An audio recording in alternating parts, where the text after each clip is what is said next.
Having well-developed shoulders is one of the best things you can do to enhance the overall appearance of your physique. With more developed shoulders, your waistline tends to look slimmer and your upper body looks more muscular.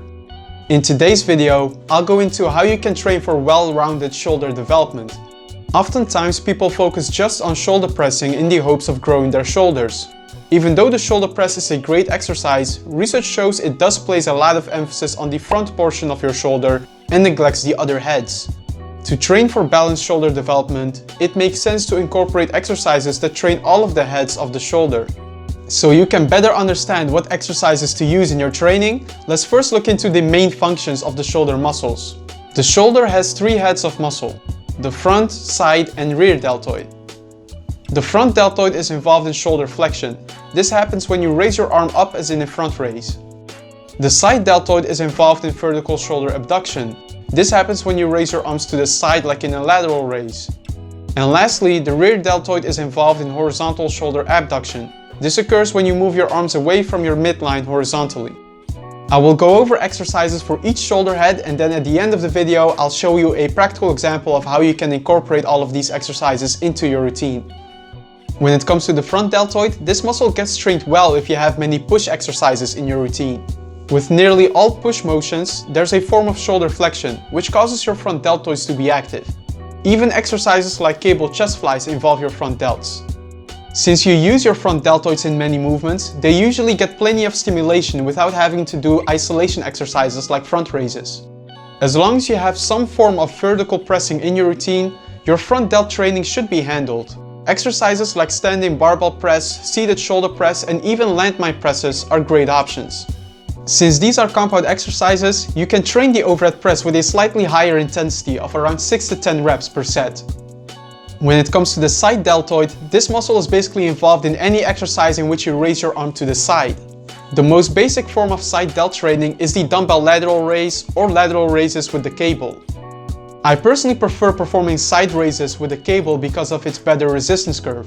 Throughout the entire range of motion, there is tension on the side deltoid.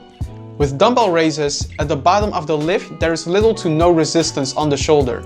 As you see me do in the video, it can also be useful to slightly lean forward while performing side raises. A basic rule in training is that the resistance needs to run in direct alignment with the muscle fibers you're trying to train. When you stand completely upright and do side raises, the resistance for a large part runs in line with your front deltoids. By leaning forward, the resistance runs more in line with your side delts. About the rear delts, this muscle is involved with any movement in which you move your arms back horizontally. Even though the rear delts also get trained with many pull exercises like rows and pull down, it is still common for people to have underdeveloped rear delts. Isolating the rear delts therefore is beneficial. An exercise I like performing is the cable rear delt fly. As with the side delt raises, using cables provides a better resistance curve. Another great option for the rear delts is the face pull. But if you do not have access to cables, another exercise worth giving a try is chest supported rear delt flies. Because you are locked into position and cannot use momentum, it is easy to isolate your rear delts in this movement. For both side and rear delt raises, I would aim for around 10 to 15 reps per set since these are smaller muscles. So to sum up how you can develop balanced shoulders, you basically want to incorporate a vertical pressing, side raise, and rear fly exercise. Having these three movement patterns in your training ensures that every head of the shoulder muscle develops. Perform each exercise about 1 to 2 times per week with 3 to 4 sets. Before I finish off this video, I also want to touch on the rotator cuff muscles of your shoulder. Next to the 3 heads we spoke about, your shoulder also has 4 deep underlying muscles that play an important role in shoulder stabilization. The rotator cuffs are very small, so training them won't make your shoulders look more developed. But incorporating light internal and external rotation exercises into your warm-up or after training is a good way to ensure these stabilization muscles get strengthened as well.